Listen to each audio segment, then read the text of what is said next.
약속의 땅을 바라본 느보산, 그곳에 남겨진 모세의 흔적을 찾아갑니다.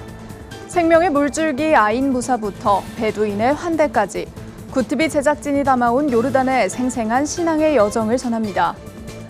기독 영화들이 대중에게 큰 주목을 받고 있는 현상과 그 배경을 살펴봤습니다. 기독학교의 자주성이 위협받고 있다는 우려가 나오는 가운데 기독사학 대표단이 한자리에 모였습니다. 타국에서 일하느라 졸업식에 참석하지 못하는 학생들을 위해 백석대학교가 직접 찾아가는 졸업식을 개최했습니다. 기독교 대한감리회 호남연회 전주지방회가 전주은혜교회에서 제46회 정기지방회를 열었습니다.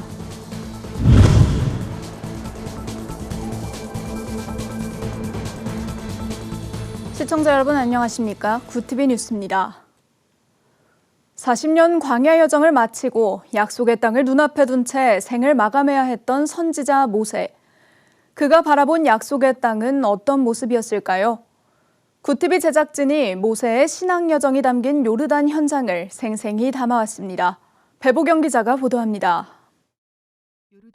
요르단 중서부 해발 약 800m에 위치한 느보산. 성경 신명기 34장에 따르면 모세는 느보산 정상에 올라 약속의 땅 가나안을 바라본 뒤 생을 마감했다고 기록됐습니다. 오늘날 기독교와 유대교, 이슬람 모두의 성지로 각광받는 이곳은 광야 시대의 종점이자 가나안 시대의 시작을 알리는 역사의 경계선이었습니다. 모세가 마지막으로 광야의 여정을 마쳤던 바로 느보산 그 정상입니다. 모세가 그렇게 갈망했던 가나안 땅, 지금은 이스라엘 팔레스타인 땅인 그곳이 보이고요. 왼편으로는 사해 호수가 보입니다. 산 정상에는 장대에 매달린 노뱀 조형물이 세워져 있습니다. 불순종으로 불뱀에 물린 이스라엘 백성을 살렸던 노뱀 사건은 신약으로 넘어와 예수 그리스도의 구원을 예표하는 상징이 됐습니다. 당나귀를 타고 가다 보면 다다르는 느보산 인근의 한 유적지. 차를 건네는 이의 환대에서 성경 속 나그네를 환대하던 정신을 엿볼 수 있습니다. 천년 전 사람들의 일상이 모자이크로 새겨진 비잔틴 교회 유적이 남아있는 이곳은 대대로 살아온 베두인 가족이 지키고 있습니다. طبعا هي تجسد الحياه اليوميه اللي كانوا عايشين المنطقه وش كان ينزرع فيها قبل شلون طريقه الزراعه شلون طريقه النقل وسيله النقل قبل 모세의 흔적을 따라가다 보면 페트라 인근 아인 무사에 이릅니다. 아랍어로 모세의 샘을 뜻하는 이곳은 출애굽기와 민수기에 기록된 것처럼 모세가 바위를 쳐 물을 낸 장소로 전해집니다. 광야 한복판에서 솟아난 생명의 물은 절망의 자리에서 시작된 하나님의 공급하심을 묵상하게 합니다. 이곳에 물이 마른 적이 없어서 이 물줄기를 타고 페트라 안에 나바타인이 사는 물수로까지 연결되기 때문에 현재까지도 이 물은 이 마을의 생명수처럼 사용되고 있습니다. 약속의 땅을 향한 이스라엘 백성과 선지자 모세의 신앙의 여정과 제작진이 직접 경험한 요르단의 다양한 문화체험까지 굿TV 특별기획 느보산에 남겨진 모세의 기적을 찾아 요르단 기행 8화는 24일 화요일 밤 9시 10분 본방송을 시작으로 27일 오전 9시 30분에 방영됩니다. 굿TV 뉴스 배보경입니다. 최근 킹 오브 킹스와 신의 악단 등 기독교 메시지를 담고 있는 영화들이 연달아 100만 관객을 돌파했습니다. 이제 영화가 새로운 전도의 도구로 쓰일 수 있다는 이야기도 나오는데요. 기독 영화가 주목을 받고 있는 현상과 그 배경을 짚어봤습니다. 전도헌 기자가 보도합니다. 예수님의 생애를 다룬 영화 킹 오브 킹스와 북한 성도들의 신앙 이야기를 담은 영화 신의 악단. 두 영화 모두 기독교 메시지를 담고 있음에도 흥행에 성공하며 각각 120만 명이 넘는 관객을 모았습니다. 또 신의 악단은 현재까지도 흥행을 이어가고 있습니다. 스크린을 통해 복음적 메시지가 확산하며 전도의 접점이 넓어졌다는 평가도 나옵니다. 어떤 도구나 어떤 과정이든 그게 목적이 하나님을 찬양하는 것이면 너무나도 감사하다라는 생각만 있어서 정말 바이럴 되는 것이 대중들한테도 또 그런 하나님을 믿는 자로서 복음을 전하는 사명을 가지고 있는 우리한테도 좀 접근하기 쉬운 요소가 아닐까 싶습니다. 이처럼 기독 영화가 색다른 전도의 도구로 쓰이게 된 배경에는 작품의 완성도와 특색이 있었다는 분석입니다.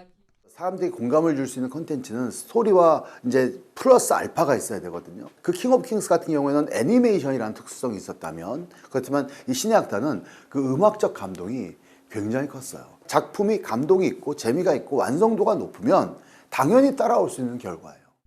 작품에 대한 반응은 극장 밖으로도 이어졌습니다.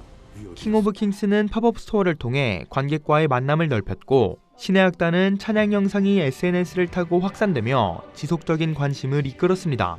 교계 또한 연달아 단체 관람에 나서며 흥행에 힘을 보탰습니다.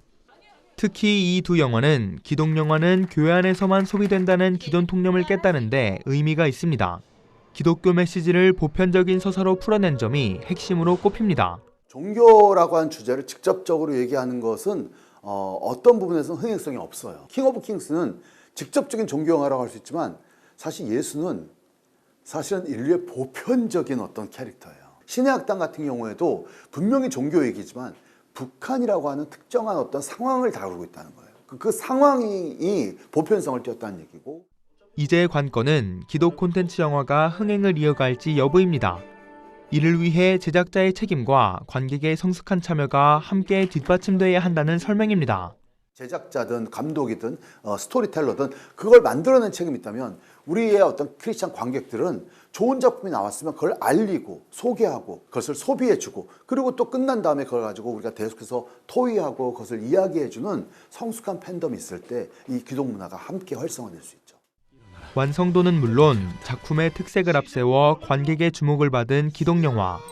복음은 또 새로운 모습으로 세상을 향해 나아가고 있습니다. 굿티비 뉴스 전도헌입니다. 최근 대한교육기관에 대한 통제 강화 움직임이 본격화되고 있습니다. 교육의 공공성 확보와 운영의 투명성을 위한 조치로 설명되고 있지만 적용 방식에 따라 기독사학의 자율성과 건학 이념을 제한할 수 있다는 우려가 나오고 있는데요. 이런 가운데 사학법인 미션 네트워크가 포럼을 열고 기독사학의 미래에 대해 논의했습니다. 전도헌 기자가 보도합니다. 최근 사립학교의 교사 임명권을 교육감에 위탁시키고 학교 법인의 외부 감사를 의무화시키는 법안들이 논의되고 있습니다. 지속된 법과 정책의 변화 속에서 기독교 학교의 자주성과 건학 이념이 위협받고 있다는 우려가 나오고 있습니다. 이런 가운데 사학법인 미션 네트워크가 포럼을 열고 기독사학의 지속 가능성에 대해 논의했습니다. 현장에서는 현재의 평준화 제도는 교육 선택권을 제한한다며 사립학교의 다양성이 존중받아야 한다는 목소리가 나왔습니다. 근본 방향은 평준화 2.0 시대를 열어야 한다는 비전입니다. 획일적 평등에서 다양성을 존중하는 교육으로 변화해야 된다는 것입니다. 이 기독교 학교의 특수성을 고려한 대안입법을 우리는 제시하는 데 노력해야 합니다. 이어 연합을 통해 새로운 리더들을 양성하자는 의견이 제시됐습니다. 저는 이 사학 미션 네트워크에 있는 학교들이 함께 모이면 생태 다리가 연결되고 이제 새로운 시대에 독립운동가들을 배출하는 저희 학교들이 되기를 기도합니다. 현장에 모인 기독사학 대표단과 학부모들은 기독교 학교의 건학 이념 구현을 바란다며 한 목소리로 외쳤습니다.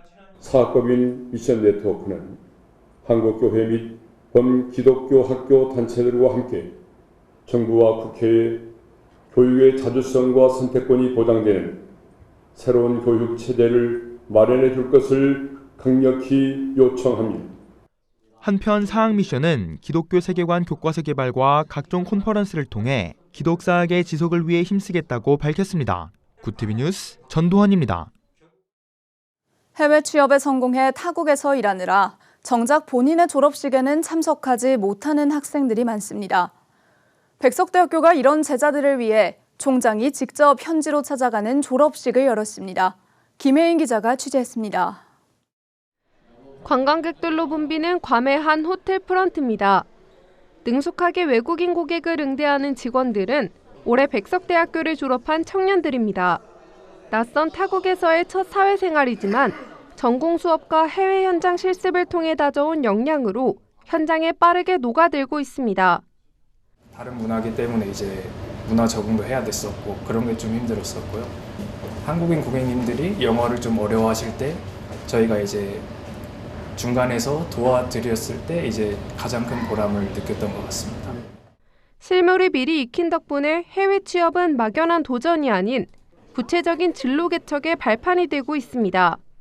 전공 수업에서 만난 교수님의 권유로 해외 취업에 오게 되었는데 저희 현지에서의 직접적인 경험이 앞으로 미래를 위해 더 값진 경험이 될 것 같고 3학년 때 다녀왔던 해외 일경험 그게 가장 큰 도움이 됐던 것 같은데요.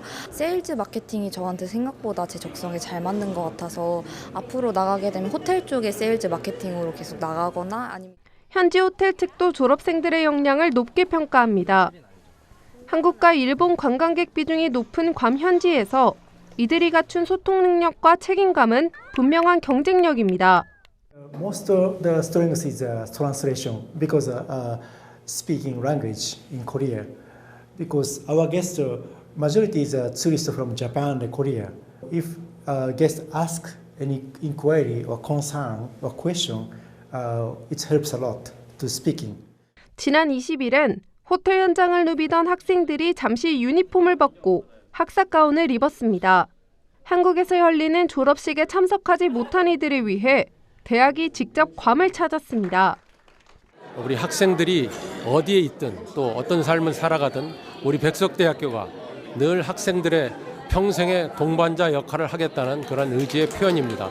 동시에 해외에서 활약하는 우리 학생들을 찾아가서 격려하고 응원하는 것, 이것이야말로 우리 글로벌 리더를 양성하겠다는 우리 대학 비전을 실천하는 길이라고.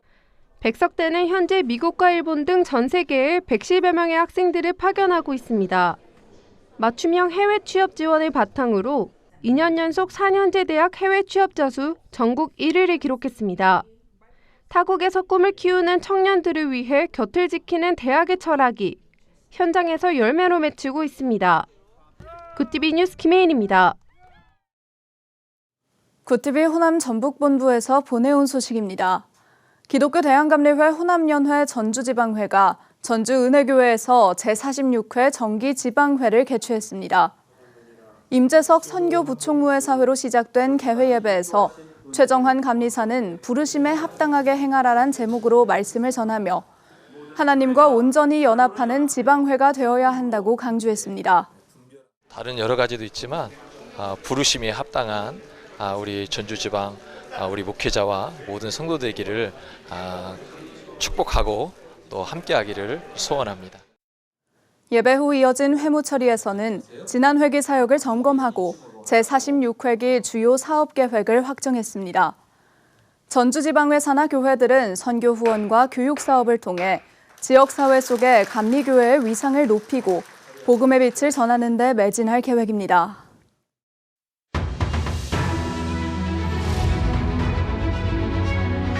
오늘의 이슈 포커스입니다. 건조한 날씨와 강풍 등의 영향으로 전국 곳곳에서 산불이 발생했습니다. 경남 함양에서 발생한 산불은 23일 사흘 만에 주불 진화에 성공했습니다. 산불 영향 구역이 200헥타르를 넘어서면서 올해 첫 대형 산불로 기록될 전망입니다.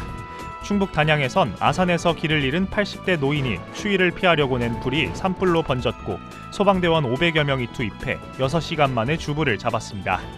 정부는 산불의 주요 원인인 불법 소각과 담배꽁초 투기 등에 대해 무관용 원칙으로 대응하겠다고 밝혔습니다. 이재명 대통령이 한국을 국빈 방문한 룰라 브라질 대통령과 23일 정상회담을 가졌습니다. 두 정상은 양국 관계를 전략적 동반자 관계로 격상하기로 하고 이에 따른 4개년 행동계획을 채택했습니다. 양국은 한국산 화장품과 의약품 등 분야에서 협력을 강화하며 우주, 방산, 항공 등 미래산업 분야의 협력도 확대할 전망입니다. 한편 두 정상은 모두 소년 노동자 출신으로 비슷한 인생 역정과 정치적 서사를 공유해 남다른 친분을 가진 것으로 알려져 있습니다. 2026 밀라노 코르티나 단페초 동계올림픽이 17일간의 열전을 마치고 막을 내렸습니다. 한국 대표팀은 금메달 3개, 은메달 4개, 동메달 3개를 따내며 종합순위 13위에 올랐습니다. 특히 효자 종목인 쇼트트랙에서 이관왕 김길리의 활약을 앞세워 금메달 2개, 은메달 3개, 동메달 2개를 따냈습니다. 우리 대표팀은 당초 목표로 잡았던 10위권 진입엔 실패했지만 14위에 올랐던 베이징 대회보다 한 계단 도약하며 절반의 성공을 거뒀다는 평가를 얻었습니다. 국회 행정안전위원회가 6.3 지방선거와 함께 개헌 국민투표를 진행하기 위한 국민투표법 개정안을 더불어민주당 주도로 처리했습니다. 개정안은 재외국민 투표권 보장과 투표 연령 하향 등의 내용을 담았습니다. 국민의힘은 개정안 처리에 절차상 문제가 있다며 반발하고 있어 향후 여야 충돌이 예상됩니다. 내란 우두머리 혐의로 1심에서 무기징역을 선고받은 윤석열 전 대통령 사건의 항소심을 맡을 서울고법 내란재판부가 23일 가동됐습니다.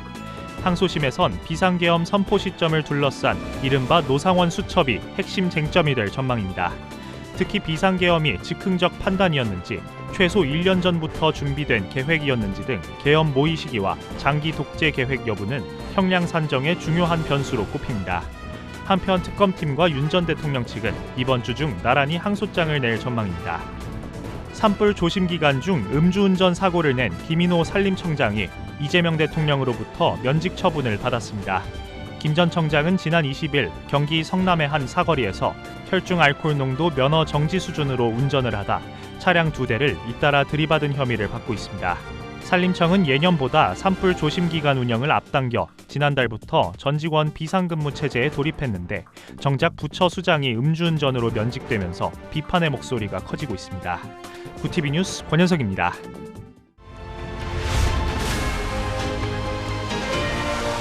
구티비 월드와이드입니다. 도널드 트럼프 미국 대통령이 연방 대법원의 상호 관세 위법 판결에도 고강도 관세 정책을 고수하겠다는 뜻을 재차 확인했습니다. 트럼프 대통령은 현지 시간 21일 소셜미디어를 통해 세계 각국에 부과하는 글로벌 관세 10%를 최대치인 15%로 인상하겠다고 밝혔습니다. 트럼프 대통령은 해당 조치가 즉시 효력을 갖는다며 향후 몇 달 안에 새로운 관세를 발표할 예정이라고 전했습니다. 유럽연합 EU가 미 대법원의 상호 관세 위법 판결과 관련해 미국 측의 향후 조치에 대한 명확한 설명을 요구했습니다. EU 집행위원회는 현지 시간 22일 발표한 성명에서 이같이 밝히며 양측이 지난해 체결한 무역 합의를 미국도 준수해야 한다고 덧붙였습니다. 한편 관세 정책을 둘러싼 불확실성이 커지면서 유럽의회 내 무역 합의 승인 절차도 당분간 보류될 전망입니다. 파키스탄이 휴전 상태인 아프가니스탄의 여러 지역에 공습을 가해 주민 최소 18명이 사망했습니다. 파키스탄 정보부는 현지 시간 22일 파키스탄군이 아프간 국경지대에 있는 극단주의 무장단체 파키스탄 탈레반과 IS 호라산의 근거지와 은신처 등 7곳에 공습을 가했다고 발표했습니다. 양국은 지난해 교전 이후 휴전 상태를 이어왔지만 이번 공습으로 본격적인 무력 충돌이 재개될 위험성이 커졌습니다. 이란과 핵 협상을 벌이고 있는 트럼프 대통령이 이란 최고 지도자를 제거하는 옵션까지 고려 중이란 보도가 나왔습니다. 미국 매체 악시오스는 최근 고위 당국자를 인용해 트럼프 대통령이 상징적 수준의 핵 농축 허용 방안과 동시에 하메네이를 겨냥하는 군사적 옵션도 보고받았다고 전했습니다. 한편 이란 측은 오는 26일 스위스 제네바에서 열리는 미국과의 협상을 위해 양측이 수용할 수 있는 합의문을 신속하게 마련할 것이라고 밝혔습니다. 레오 14세 교황이 우크라이나 전쟁 발발 4주년을 앞두고 평화를 미뤄선 안 된다며 전쟁 종식을 호소했습니다. 교황은 현지 시간 22일 바티칸 성 베드로 광장에 모인 순례자들을 향해 총성과 폭격이 멈추고 지체 없는 휴전이 이뤄져야 한다고 강조했습니다. 한편 젤렌스키 우크라이나 대통령은 전쟁 발발 4주년을 앞두고 푸틴 러시아 대통령이 이미 제3차 세계대전을 시작했다며 반드시 이를 저지해야 한다고 주장했습니다. 구티비 뉴스 권현석입니다.